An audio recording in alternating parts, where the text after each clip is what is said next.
Frankenstein in 30 Panels, an adaptation of Frankenstein, or The Modern Prometheus by Mary Wollstonecraft Shelley, narrated by James Smiley, illustrated by Chris Hill. To Mrs. Saville, England. My dear sister, I write a few lines in haste to say that I am safe, and well advanced on my voyage. This letter will reach England by a merchantman, now on its homeward voyage from Archangel, more fortunate than I, who may not see my native land, perhaps for many years. A strange sight suddenly attracted our attention and diverted our solicitude from our own situation. We perceived a low carriage, fixed on a sledge and drawn by dogs, pass on toward the north, at a distance of 1/2 mile.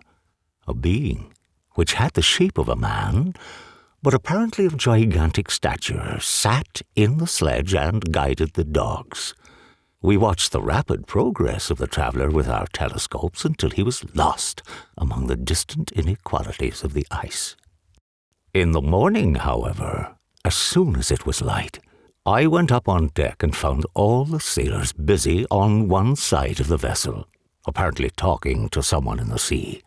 It was, in fact, a sledge, like that we had seen before, which had drifted toward us in the night on a large fragment of ice.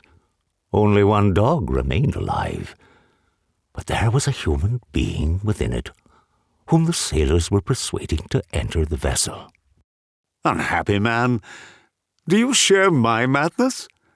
Have you drunk also from the intoxicating draught? Hear me. Let me reveal my tale, and you will dash the cup from your lips.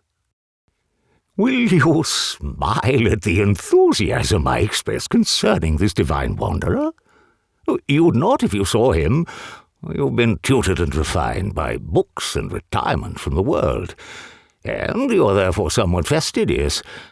But this only renders you the more fit to appreciate the extraordinary merits of this wonderful man. Oh, everyone loved Elizabeth. The passionate and almost reverential attachment with which we all regarded her became, while I shared it, my pride and my delight. We were brought up together. There was not quite a year difference in our ages. I need not say that we were strangers to any species of disunion or dispute. Harmony was the soul of our companionship, and the diversity and contrast that subsisted in our characters drew us nearer together. Under the guidance of my new preceptors, I entered with the greatest diligence into the search of the philosopher's stone and the elixir of life, but the latter soon obtained my undivided attention. Wealth was an inferior object, but what glory would attend the discovery if I could banish disease from the human frame and render man invulnerable to any but a violent death. Remember, I'm not recording the vision of a madman. After days and nights of incredible labor and fatigue, I succeeded in discovering the cause of generation and life. Nay, more. I became myself capable of bestowing animation upon lifeless matter. It was with these dark feelings that I began the creation of a human being. His limbs were in proportion, and I had selected his features as beautiful. Beautiful. Oh, great God!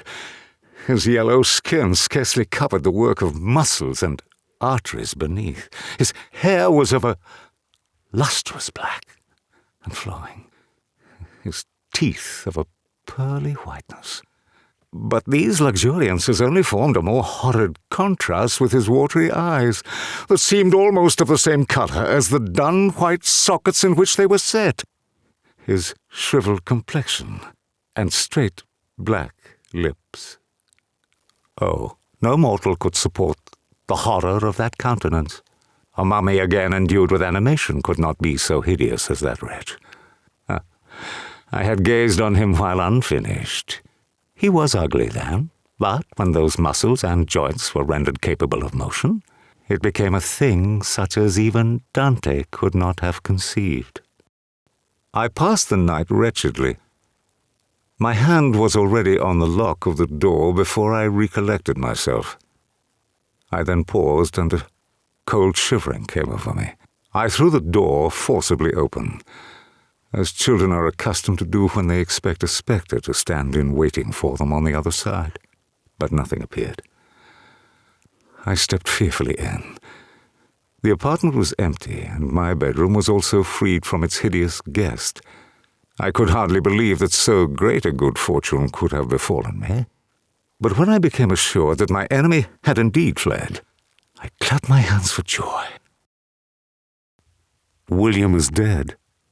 That sweet child, whose smiles delighted and warmed my heart, who was so gentle yet so gay. He is murdered. About 5 in the morning, I discovered my lovely brother, whom the night before I had seen blooming and active in health, stretched on the grass, livid and motionless. The print of the murderer's finger was on his neck. 2 years had now nearly elapsed since the night on which he first received life. And was this his first crime? Alas, I had turned loose into the world a depraved wretch whose delight was in carnage and misery.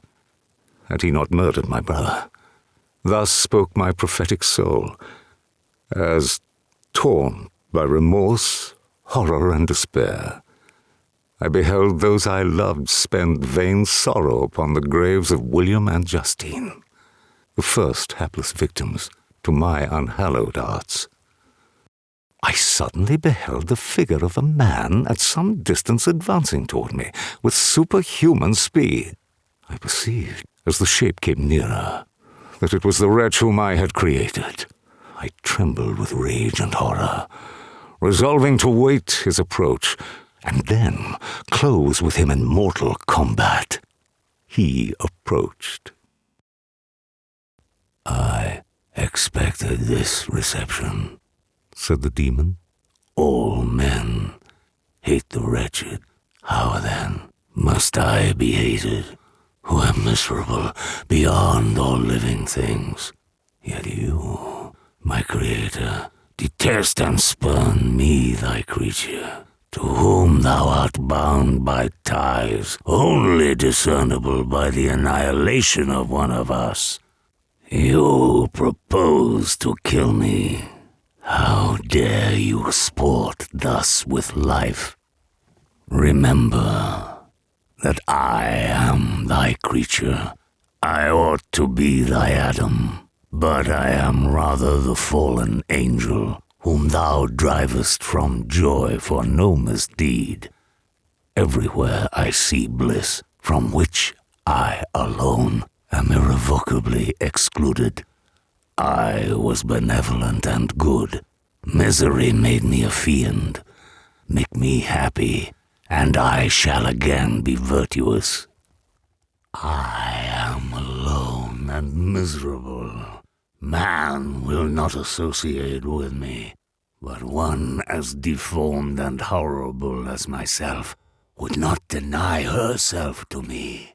My companion must be of the same species and have the same defects. This being you must create. You must create a female for me, with whom I can live in the interchange of those sympathies necessary for my being. This you alone can do, and I demand it of you as a right, which you must not refuse to concede. If I have no ties and no affections, hatred and vice must be my portion. The love of another will destroy the cause of my crimes, and I shall become a thing of whose existence everyone will be ignorant." After a long pause of reflection, I concluded that the justice due both to him and my fellow creatures demanded of me that I should comply with his request. My dear father, reassure yourself I love my cousin tenderly and sincerely. I never saw any woman who excited as Elizabeth does my warmest admiration and affection.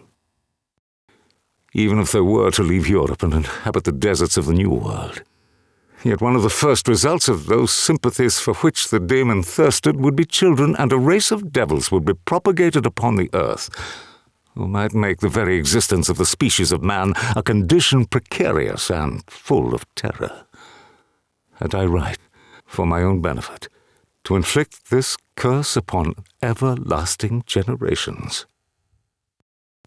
I thought, with a sensation of madness on my promise of creating another like to him, and trembling with passion, tore to pieces the thing on which I was engaged. The wretch saw me destroy the creature on whose future existence he depended for happiness, and with a howl of devilish despair and revenge, withdrew. It was agreed that immediately after our union we should proceed to Villa Lavenza and spend our first days of happiness beside the beautiful lake near which it stood. "Be happy, my dear Victor," replied Elizabeth. "There is, I hope, nothing to distress you. And be assured that if a lively joy is not painted in my face, my heart is contented." She left me, and I continued some time walking up and down the passages of the house and inspecting every corner that might afford a retreat to my adversary, when suddenly I heard a shrill and dreadful scream. Great God, why did I not then expire? Why am I here to relate the destruction of the best hope and the purest creature on earth? She was there, lifeless and inanimate, thrown across the bed, her head hanging down and her pale and distorted features half covered by her hair.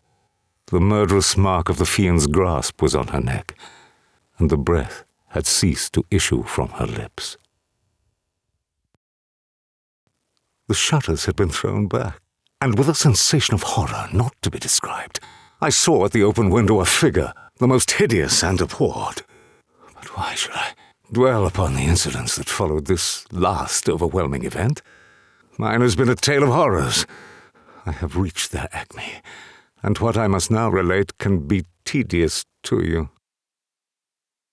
Know that one by one my friends were snatched away. I was left desolate. My own strength is exhausted, and I must tell, in a few words, what remains of my hideous narration.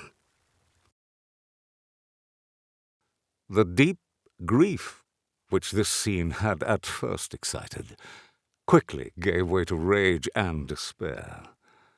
They were dead, and I lived. Their murderer also lived, and to destroy him I must drag out my weary existence. For this purpose I will preserve my life. To execute this dear revenge will I again behold the sun and tread the green herbage of earth, which otherwise should vanish from my eyes forever. And I call on you, spirits of the dead, and on you, wandering ministers of vengeance, to aid and conduct me in my work. Let the cursed and hellish monster drink deep of agony. Let him feel the despair that now torments me. I was answered through the stillness of night by a loud and fiendish laugh. It rang on my ears long and heavily. The laughter died away when a well-known and abhorred voice, apparently close to my ear, addressed me in an audible whisper. I am satisfied, miserable wretch.